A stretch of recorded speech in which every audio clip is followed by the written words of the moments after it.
The year was 1938. Franklin Delano Roosevelt was president. The men and women who are unemployed are our problem. We must help to get them back to reemployment. For the first time ever, Americans were guaranteed a minimum wage, 25 cents an hour, and they were glad to get it. Even though a quarter an hour didn't go very far at Saks Fifth Avenue, a pair of children's shoes cost $3. But there was excitement in the air. Young Howard Hughes set a new record for an around-the-world flight. 3 days, 19 hours, 8 minutes. And another kind of excitement. Orson Welles terrified half the country with his all-too-real radio drama, War of the Worlds.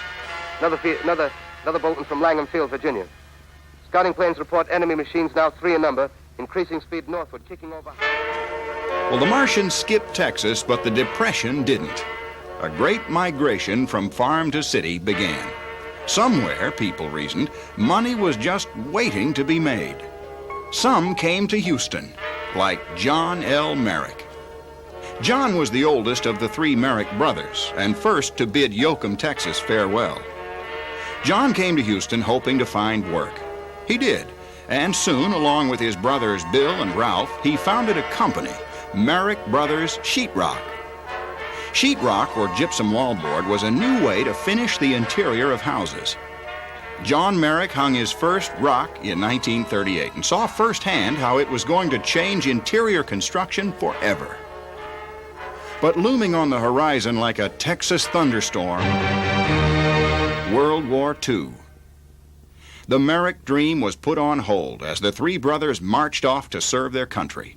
The MAREKs were survivors, and so was their company.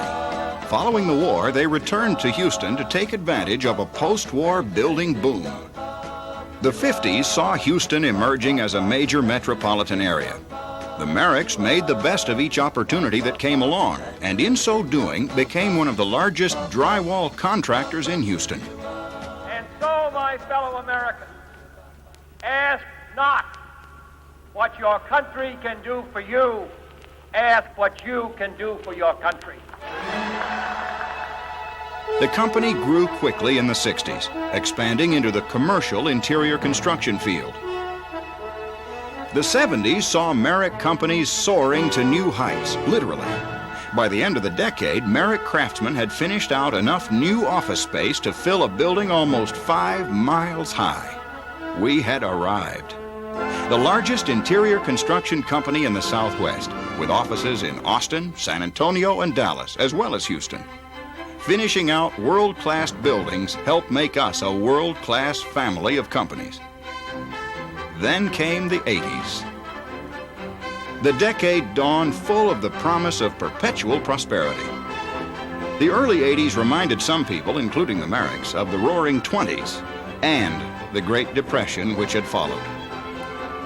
By the mid-80s, the party was over. With the Texas economy dependent on oil and gas in shambles, housing starts fell by half. New apartment construction and new office construction virtually disappeared in Houston. The going got tough, so we got going. To Atlanta, where commercial construction was still booming. To Ohio and Tennessee. To Virginia and North and South Carolina. To Maryland, the District of Columbia, and the New England states. From Florida to Indiana, wherever we saw opportunity. We saw opportunities elsewhere, too, and we had the skilled men and women to take advantage of them. So we built a nursery, then began a landscape division. Made a splash in painting and wall coverings. Ventured into real estate development, both commercial and residential.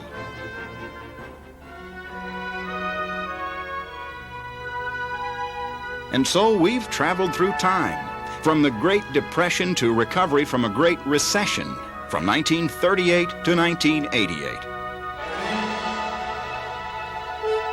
And tonight we celebrate our 50th birthday.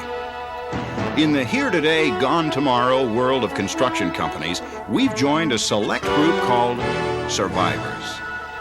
The MAREK family of companies is justifiably proud this year, proud of our people and proud of their work.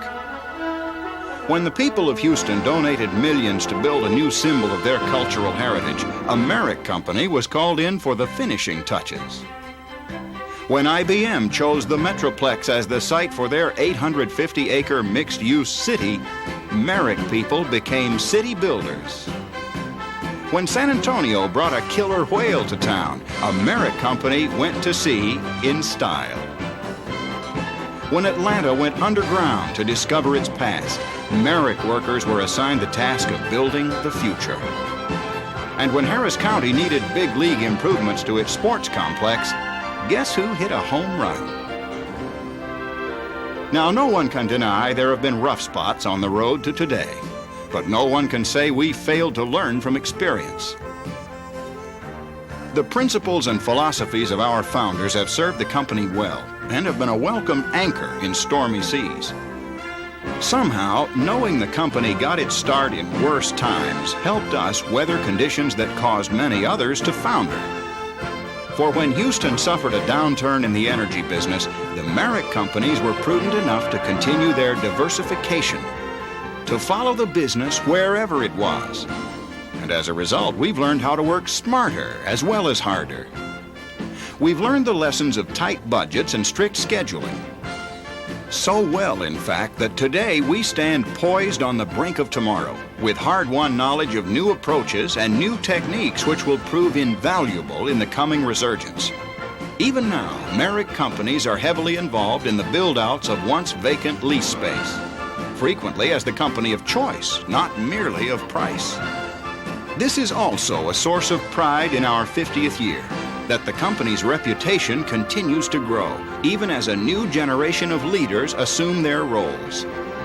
And when we speak of the MAREKs passing the torch, we're gratified to note many of our people doing the same thing.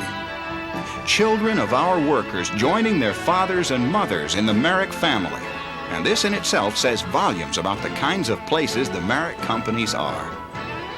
In Dallas, in Austin, in San Antonio, in Atlanta, in any city, anywhere we do business, the industry knows us as good places to work, and we couldn't ask for a better recommendation.